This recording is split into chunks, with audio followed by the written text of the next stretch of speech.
solidarity is quite dangerous. From the point of view of the masters, you're only supposed to care about yourself and not about other people. This is quite different from the people they claim are their heroes, like Adam Smith, who based his whole approach to the economy on the principle that sympathy is a fundamental human trait. But that has to be driven out of people's heads. You got to wait for yourself, follow the Weil maxim, don't care about others, which is okay for the rich and powerful, but is devastating for everyone else. Well, you know, it's taken a lot of effort to try to drive these basic human emotions out of people's heads. And we see it today in policy formation.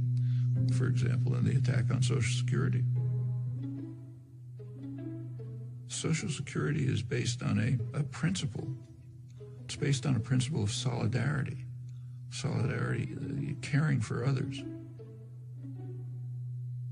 Social Security means I pay payroll taxes so that the widow across town can get something to live on. For much of the population, that's what they survive on. It's of no use to the very rich, so therefore there's a concerted attempt to destroy it. One of the ways is defunding it. You want to destroy some system, first defund it. Then it won't work, people will be angry, they want something else. That's a standard technique for privatizing some system. We see it in the attack on public schools. Public schools are based on the principle of solidarity. I no longer have children in school, they're grown up. But the principle of solidarity says, I happily pay taxes so that the kid across the street can go to school. That's normal human emotion. You have to drive that out of people's heads.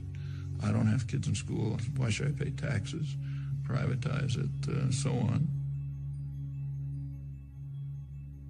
The public education system, all the way from kindergarten to higher education, is under severe attack.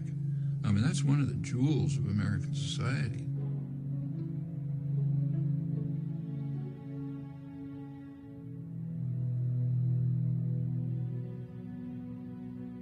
You go back to the golden age again, the great growth period in the 50s and 60s.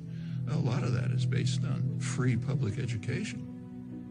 One of the results of the Second World War was the GI Bill of Rights, which enabled veterans, and remember that's a large part of the population, and to go to college. They wouldn't have been able to otherwise. They essentially got free education. Where a community, state, or nation courageously invests a substantial share of its resources in education, the investment invariably is returned in better business and a higher standard of living. The U.S. was way in the lead in developing extensive mass public education at every level. By now, more than half the states, most of the funding for the colleges comes from tuition, not from the state. That's a radical change. And that's a terrible burden on students.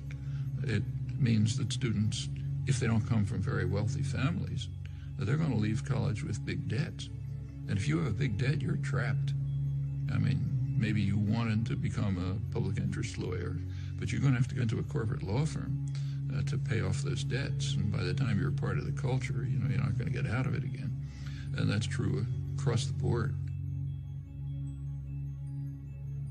In the 1950s, it was a much poorer society than it is today, but nevertheless could easily handle essentially free mass higher education.